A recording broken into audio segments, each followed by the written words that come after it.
There, Mary here, Life Mastery Consultant, Coach, and Mentor.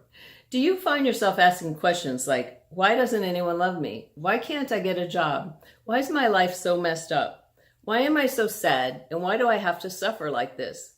Do you have depression, anxiety, PTSD? Have you suffered abuse of any kind or had traumas that weren't your fault and you don't understand? Sometimes we even say, I didn't ask to be born into a life like this. I hear this from my clients all the time.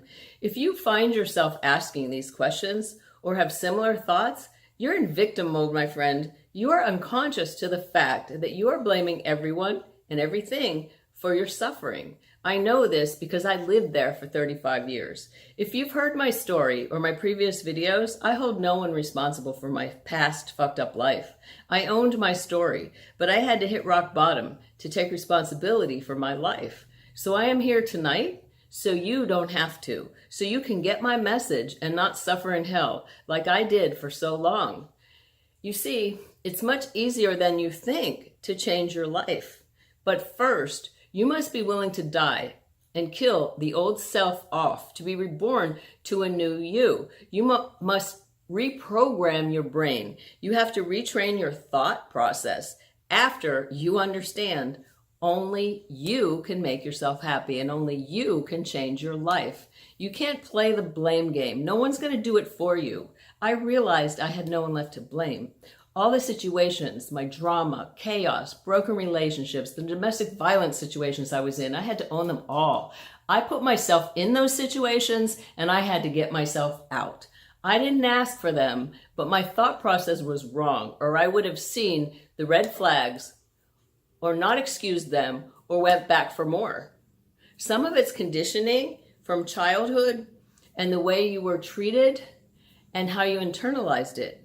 For me, it all stemmed from my self-worth, caused by shame and guilt from my childhood and my Catholic school for 12 years, and my bad thoughts from the stories I told myself regarding all of that. And eventually, because I was too afraid to look inside, it was easier to make everyone else accountable for my fucked up life. I realized I had to change all that. First, I had to change my perceptions. Walk past the border of my fear, take action, work through forgiveness, which for me is easy to forgive others. I thought I was fine there, but I soon found out that forgiving myself was the hardest part. I then had to let go and move forward to happiness and into my dream, the life I get to choose to live, the life I now love living. My life is on me. Your life is on you. Stop letting life happen to you. If you don't like it, change it. But first, accept responsibility and get out of that first stage of awakening, the why me, poor me, victim mode state, and move on to the second stage, the I am stage. You replace why with I am and watch your life transform like a butterfly. Grab your wings before it's too late, man. You can find heaven on this earth. I did. Take responsibility for your life.